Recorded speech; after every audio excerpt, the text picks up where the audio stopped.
Hi, this is Susan from Susan B. Cards. Today I'm putting together a Spellbinder set, and it's called Coastal Escape View. So these are the cards that I made so far using this set. The first one is on a white card, and I used the scoring tool and just made planks to make it look like wood. I added this porthole. It's made of black cardstock, and then I put some Lunar paste to make it look aged. I added this cute little anchor and a piece of silver string.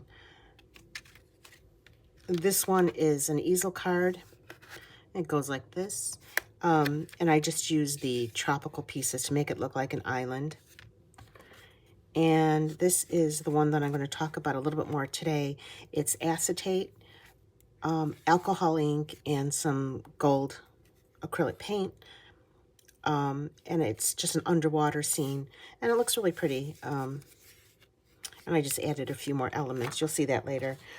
The one that I end up making last, because I wanted to demonstrate how I made this background, I made very similar to this one, but in the end I cut out the circle just using a regular circle die out of the card, because I thought it let some light in and it just made it look a little bit more interesting. But you don't have to do that. It was just an idea I wanted to see, and you can see from the photos it almost looks lit up.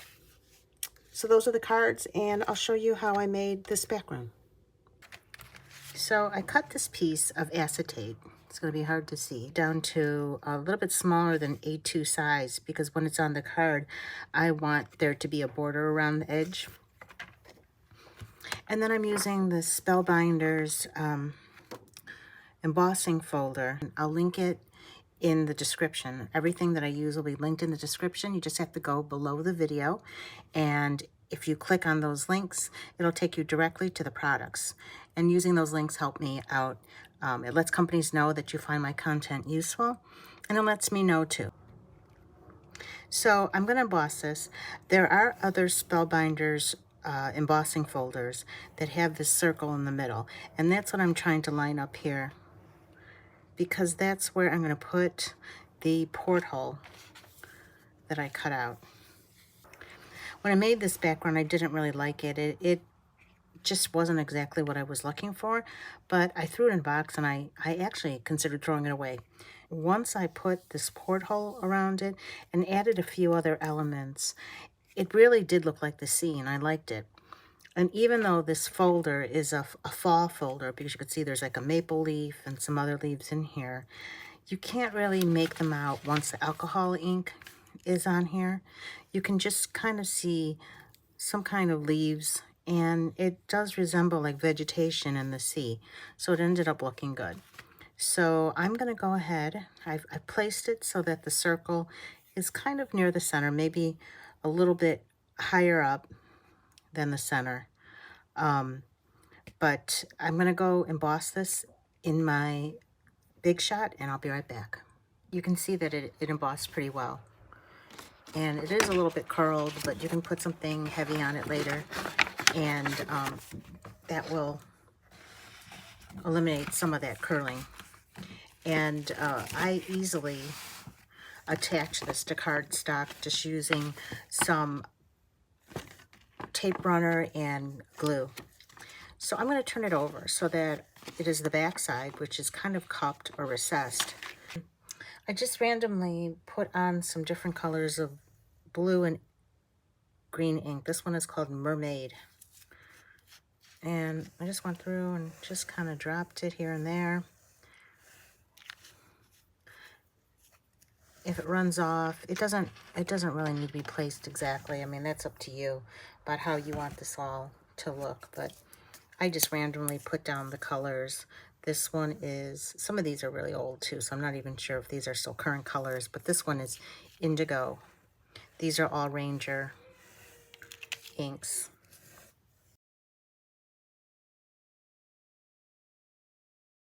This one is called Stream.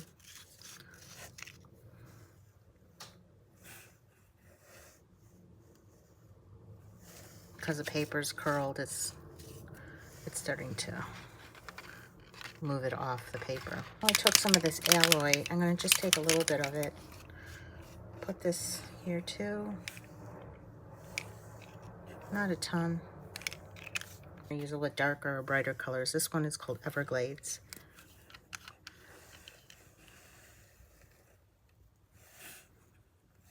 And again, it doesn't have to be exactly. Just use what you have. If you have some random greens and blues, you can see that it's all kind of mixing anyway. Here's some turquoise.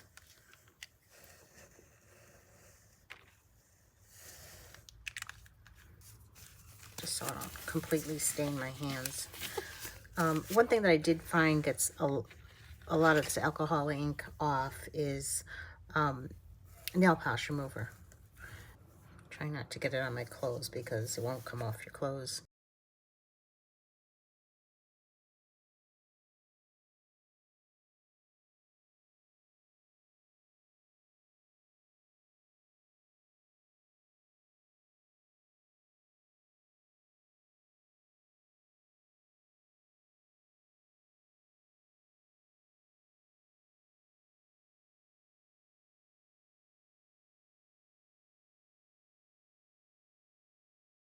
I actually lucked out because I do have the window open when I work with the alcohol inks, and it just happens that today in February it's a 45 or 50 degree day, something like that, so it's not too cold to open the window. You don't want to do this too long in an enclosed area. My acetate is with alcohol ink is dry now.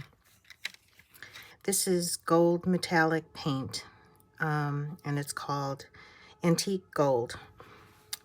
I bought this at Hobby Lobby just right off the shelf in the acrylic paint section, and usually these paints are, I don't know, $1 or $2. I've had this for a while and I've used it on quite a few projects. If you want, you can use a sponge brush or, you know, some kind of thicker paintbrush. But I just, you know, dampen my paper towel a little bit and just kind of rub it into the back. I want this to go, I want this to cover all the areas where there's no ink.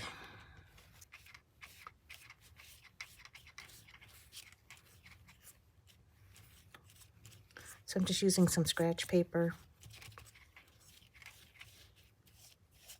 And I'm just trying to get it into some of the sections that I can see white, because that's the color of the paper, so that means you can see through it.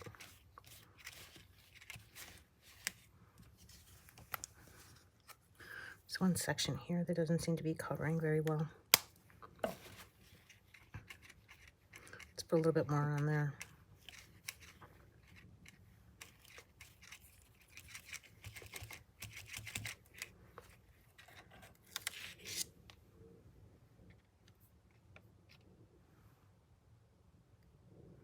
So you can see it a bit. It's okay if a little bit gets on the front too, it doesn't really matter.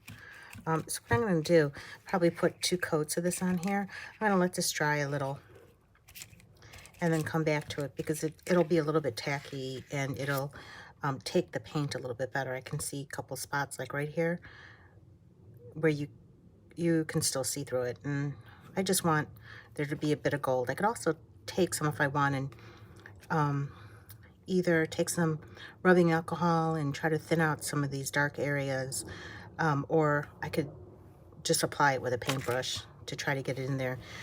I have another video where I actually painted the leaves in just with gold acrylic paint and a paintbrush just to fill it in. And so I might, yeah, I think I'm going to probably do that too.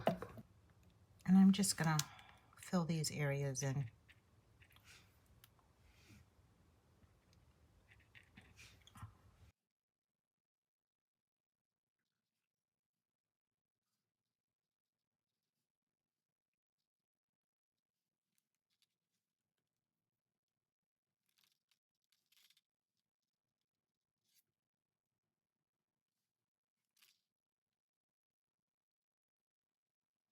It's going to take a while for this to dry. I'll probably leave this until tomorrow. just because I put bigger globs of paint on here.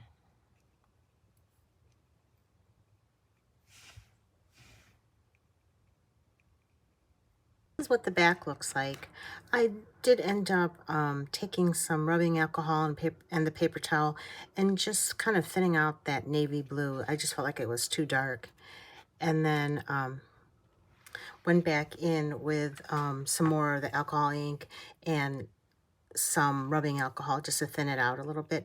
Then I placed some of this gold paint onto the back. You can see the back doesn't look very good, but when you look at it from the front, it's pretty nice.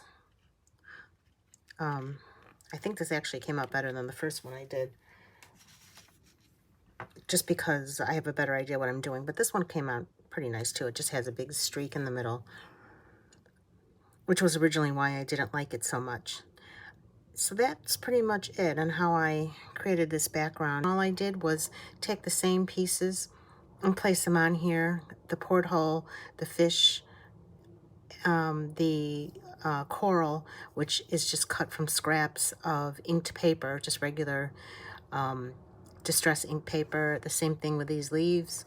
This is a clipping from Brutus Monroe. I'll link everything below if you're interested in any of these products. So thanks for watching. I hope you liked the video. I hope you liked seeing how I made the acetate background. And if you did like it, please be sure to give me a thumbs up, like, comment, subscribe. You can share the video. I'm on Instagram at Susan B. Cards, and you can check my blog at susanbcards.blogspot.com.